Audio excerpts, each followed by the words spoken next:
Salut à tous les gars, content de vous retrouver. Aujourd'hui, on attaque la quatrième preview de 7 euros. Comme vous pouvez le voir à l'habillage, à la lumière, on attaque la preview de l'équipe de France qui rencontre ce soir l'Autriche. Voici le groupe convoqué par Didier Deschamps pour cet Euro 2024. Comme vous le voyez, dans la cage, on a trois gardiens, Areola, Maignan, Brice Samba. En défense, on a du Jonathan Klaus, Koundé, Hernandez, Ferland Mendy, Pavard, Saliba, Konaté, Upamecano. Au milieu de terrain, Chouameni, Fofana, Zaïre Emery, Rabiot, Kamavinga, Griezmann, Kanté. Le retour de Kanté. Et enfin en attaque, Dembélé, Colomwani, Thuram, Mbappé, Giroud, Barcola et Coman. Un mot sur cette liste de Didier Deschamps. Elle est cohérente, il y a du beau monde. La liste me paraît bonne. Kanté de retour, personne ne l'avait vu venir. Ça, c'est vraiment la surprise de la liste. Derrière, on a une absence de taille quand même pour Didier Deschamps. C'est l'absence de Lucas Hernandez. C'est un de ses piliers. Malheureusement, il ne sera pas là.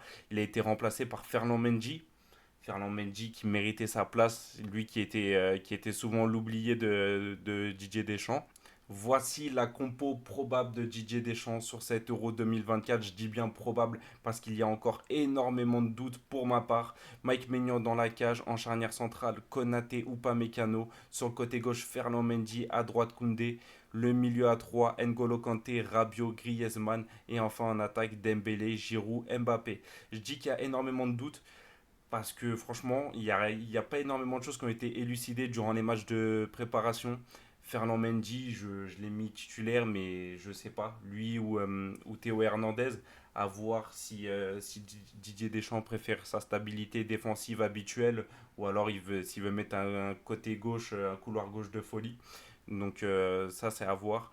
Au niveau de la charnière centrale, on a Upamecano qui est vraiment pas sur une très très grosse saison, accompagné de Konaté qui ne jouait plus sur la fin de saison à Liverpool.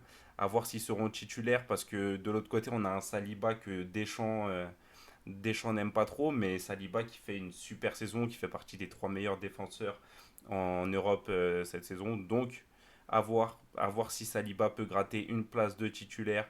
Koundé, à voir si Koundé sera préféré à Jonathan Klaus. Koundé, on sait que Didier Deschamps le préfère par rapport à son niveau défensif. Klaus, c'est différent. Le milieu, N'Golo Kanté, ça c'est la surprise comme je vous l'ai dit. Personne s'y attendait. Le retour, il a montré durant les matchs de préparation qu'il méritait sa place. On a Chouameni qui revient de blessure, donc je pense pas qu'il pourrait être à la place de N'Golo Kanté. Kamavinga en équipe de France, il n'a pas encore réussi à vraiment faire ses preuves.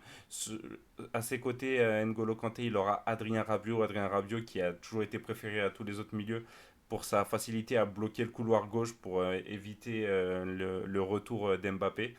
Et enfin, Griezmann dans son rôle hybride de 8-10. Donc, sur ce milieu de terrain et cette défense, il y a des doutes. Il y a des doutes plus sur la défense que sur le milieu de terrain. Mais c'est pas pour moi la meilleure équipe de France de ces dernières années, quoi. Et enfin, offensivement, Dembélé qui fait une bonne saison du côté du Paris Saint-Germain. Avec l'équipe de France, ça va. En pointe, Giroud. Giroud, il y a encore des doutes. Pareil, normalement, il était plus censé être titulaire, mais malheureusement, derrière Thuram, Randal Colomwani, bah, il n'y a personne qui fait son trou, il n'y a personne qui mérite cette place de buteur. Donc, il sera sûrement aligné en début de compétition, à voir s'il peut tenir toute la compétition à son âge. Et enfin, sur le couloir gauche, Kylian Mbappé. En attaque, on pourrait voir peut-être autre chose. On a vu Barcola durant les matchs de préparation qui était intéressant. Pourquoi pas voir un Kylian Mbappé en pointe et un Barcola sur le côté gauche au fil de la compétition. Après, on connaît Deschamps, il n'aime pas bouger ses stars. S'il aime bien Kylian Mbappé sur le côté gauche, je pense pas qu'il va le bouger. Pour être honnête avec vous, j'ai énormément d'inquiétudes sur pas mal de joueurs de ce 11. Dayot Upamecano, il fait une saison mais désastreuse du côté du Bayern Munich. Griezmann qui avait bien commencé sa saison, ça a été beaucoup moins bien sur la suite. N'Golo Kanté, j'ai des doutes, mais je pense que c'est peut-être le joueur qui va effacer mes doutes au fil de la compétition. Après à voir parce qu'il joue quand même en Arabie Saoudite, est-ce que en plus à son âge il va pouvoir tenir tous les matchs 90 minutes au top niveau, si ça va en prolongation au fil de la compétition, à voir. Giroud, comme je vous l'ai dit, l'âge commence à se faire ressentir. Donc j'ai des doutes sur lui. Kylian Mbappé, bah, on est peut-être sur sa pire saison depuis pas mal d'années. Dans le jeu, il est vraiment, vraiment pas au niveau que l'on espère. Oui, je suis inquiet concernant les derniers matchs de l'équipe de France. Je dirais même que tous les matchs depuis 2024, on n'a pas vu de grosses performances depuis 2024. On a eu la victoire face au Chili, 3 buts à 2, une victoire poussive. Il y a eu la défaite face à l'Allemagne, une défaite clinquante où tu te prends une leçon de football. Et c'était, franchement, j'ai jamais vu ça du côté de l'équipe de France, se prendre autant une leçon de football par une autre équipe sans avoir de réaction. Ça fait peur pour cette équipe de France. Plus récemment, on a eu Canada et Luxembourg, match nul face au Canada. Franchement, tu t'endors devant les matchs. 3-0 face au Luxembourg. J'ai envie de dire, c'est le tarif minimum pour le Luxembourg. Normalement, tu es plus aux alentours des 5, 6. Après avoir, parce que l'équipe de France reste l'équipe de France, Didier Deschamps reste Didier Deschamps. Il arrive à inculquer la gagne à ses joueurs. Donc forcément, arrivé en compétition, c'est plus les mêmes. J'espère voir un nouveau visage de cette équipe de France, parce que si on reste sur l'équipe de France qu'on a vue sur les matchs amicaux et les matchs de préparation, ça va être compliqué. Ça va être très compliqué. Au niveau de sa poule, l'équipe de France est dans le groupe D, un groupe qui pouvait faire peur aux premiers abords avec la Pologne, les Pays-Bas et l'Autriche. Mais force est de constater que la chatte à Dédé est toujours présente. Aux Pays-Bas, on a l'absence de Frankie de Jong et Cop Miners de dernière minute. Donc ça fait quand même des bons milieux de terrain en moins du côté des Pays-Bas. L'Autriche a perdu Schlager et n'a pas Alaba. La Pologne a perdu Milik et Lewandowski s'est blessé sur le dernier match. À voir s'il sera titulaire ou pas. Donc franchement, voilà, des équipes vraiment amoindries avant de les affronter. Cette équipe de France devrait terminer première de ce groupe. Je pense que l'adversaire le plus coriace, ça sera soit l'Autriche, soit les Pays-Bas. L'Autriche, là, je m'attendais à quelque chose, mais bon, est-ce que je vais pas finir par être déçu? Je pense que la France finira première, invaincue. Je pense qu'ils finiront aux alentours des 7 points. Je pense 2 victoires et un match nul. À voir si le match nul, ils le font contre le Pays-Bas ou contre l'Autriche.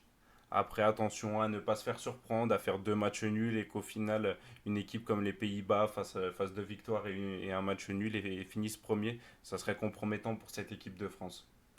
Concernant le parcours possible de l'équipe de France durant cet euro, comme vous pouvez le voir, l'équipe de France est donc dans le groupe D. Du coup, s'ils finissent premier de ce groupe D, ils seront dans la partie droite du tableau et auront donc un huitième de finale face au deuxième du groupe F, donc potentiellement la Turquie, la Géorgie ou alors la Tchéquie. Après, par la suite, en quart de finale, ils affronteront par contre sûrement le premier du groupe E en quart de finale. Du coup, tu pourrais avoir un petit France-Belgique en quart de finale, même si on sait que la Belgique, c'est plus que c'était. Ça pourrait tout de même faire un petit quart de finale intéressant. Je pense que la France arriverait à s'en sortir. Et ensuite, en demi-finale, par contre, là, ça pourrait être plus intéressant. Ils pourraient jouer contre le premier du groupe C qui n'est personne d'autre que l'Angleterre. L'Angleterre que tu as éliminé en Coupe du Monde 2022, mais que tu as galéré à éliminer. Ils étaient peut-être un petit peu supérieurs à toi sur la rencontre, en tout cas dans le jeu. À voir ça, pour moi, ça serait une rencontre de dingue. Je ne verrais pas la France battre l'Angleterre cette année. Je pense que l'Angleterre a une revanche à prendre. Après, on n'oublie pas que la France a la culture de la gagne que cette Angleterre n'a pas. Mais il faut bien un commencement à tout. Je pense que l'Angleterre sortirait cette équipe de France. D'ailleurs, dites-moi vous ce que vous en pensez, parce que pour moi c'est très très flou ce qui se passe autour de l'équipe de France. J'ai vraiment énormément de mal à les décrire et à les décrypter. Du coup, j'aimerais bien savoir où vous les voyez finir. Moi personnellement, comme je vous l'ai dit, c'est en demi-finale face à l'Angleterre. Après, rien n'empêche qu'ils aillent en finale et même qu'ils remportent cette coupe. Après, même en finale, tu jouerais face à l'Allemagne. L'Allemagne a pris un ascendant contre toi en match de préparation. Même si les joueurs vont dire ouais c'est qu'un match amical, ça les a marqués. Ça les a marqués parce qu'ils ont pris, c'est pas une simple défaite, c'était une leçon technique qu'ils ont pris, une leçon tactique. Il y avait tout dans ce match et ils ont mis les ingrédients, les Allemands. Et au final, la France n'a pas su répondre et pourtant ils ont essayé de répondre, ils n'ont pas réussi. Donc voilà, pour moi, je les vois vraiment pas remporter cet euro malgré que ce soit les deuxièmes favoris mais je les vois quand même aller en demi-finale. Maintenant, on va s'attaquer à mes prédictions concernant l'équipe de France sur cet Euro 2024. Alors forcément, il y a des choses intéressantes comme Kylian Mbappé, meilleur buteur de la compétition. Kylian Mbappé que j'attends au tournant après une très mauvaise saison de sa part, je trouve. Euh, il s'est beaucoup plaint du Paris Saint-Germain, de ce qu'il a vécu cette saison.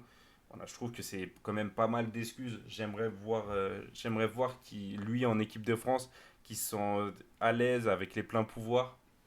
Va-t-il faire la même chose? Va-t-il relever la tête et réussir à marquer cette compétition? C'est possible de sa part, il peut finir meilleur buteur largement. La cote, elle est intéressante.